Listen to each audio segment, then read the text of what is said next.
2010 વડોદરાના ward number 15ના corporator Imtiaz પટેલે અકોટા ગામ ખાતે ગરીબોના કલ્યાણ માટે એક અસામાન્ય અને પ્રશંસનીય પહેલ કરી હતી। આ ઘટના માત્ર વડોદરામાં જ નહીં પરંતુ સમગ્ર રાજ્યમાં જાહેર સેવામાં પ્રામાણિકતા અને નિષ્ઠાનું ઉત્તમ ઉદાહરણ પૂરું પાડે છે।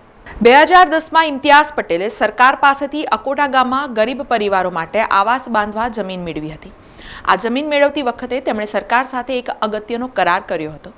કરાર મુજબ જેઓ તમામ લાભાર્થીઓને પોતાના પાક્કા ઘર મળી જશે તે પછી તેઓ આ જમીન સરકારને પરત કરી દેશે। આ એક અનોખો કરાર હતો જે દર્શાવે છે કે તેમનો મુખ્ય ઉદ્દેશ ગરીબોને આશ્રય આપવાનો હતો, નહીં કે જમીન પર કામી હક જમાવવાનો। વર્ષો વીત્યા અને ઇમ્તિયાઝ પટેલની મહેનત રંગ લાવી।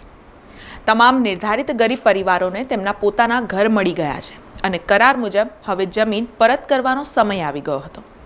સામાન્ય રીતે આવા કિસ્સાઓમાં રાજકારણીઓ જમીન પર પોતાનો કબજો જાળવી રાખવાનો પ્રયાસ કરતા હોય છે અથવા તેને પોતાના અંગત લાભ માટે વાપરતા હોય છે, પરંતુ ઇમ્તિયાઝ પટેલે પોતાની વાત અને કરારનું સંપૂર્ણ માન રાખ્યું છે।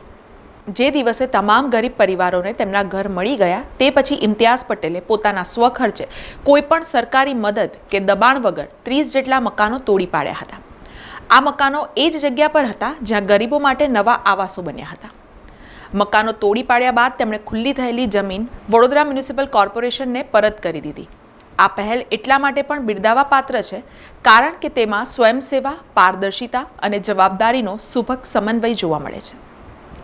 તેમણે માત્ર કરારનું પાલન જ ન કર્યું પરંતુ પોતાના ખર્ચે મકાનો તોડી પાડવાની પણ તૈયારી બતાવી, જે જાહેર સેવામાં એક દુર્લભ ઉદાહરણ છે। ઇમ્તિયાઝ પટેલની આ કામગીરી દર્શાવે છે કે સાચા લોકસેવક માટે જનહિત સર્વોપરી હોય છે।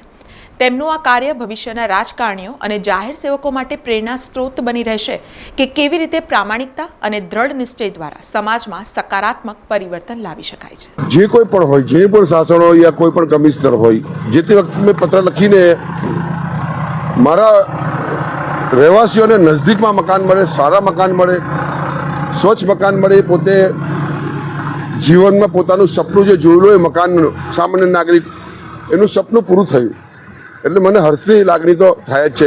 અને જે તે વખતે આપણે જે બાહેધરી આપી હતી કે અમને મકાન મળશે એટલે અમે સ્વેચ્છાએ ખાલી કરીને આપી દઈશું તમને, અમે આજે આ બધા મકાનોવાળા ખાલી કરીને પોતપોતાની જગ્યા પર જતા રહ્યા છે રહેવા માટે। હવે આ જગ્યા ખુલ્લી હતી, સાહેબને વાત કરીને જીસીબી મંગાવી અને આ ગ્રાઉન્ડ લેવલ કરીને ખુલ્લું કરીને તોડીને મેં એમને આજે સુપ્રત કરી રહ્યો છું જગ્યા। એ લોકો તો એટલા ખુશ છે કે એમને તો મને જાત્રાએ અજમેર શરીફ લઈ જવાનું પણ કહ્યું છે।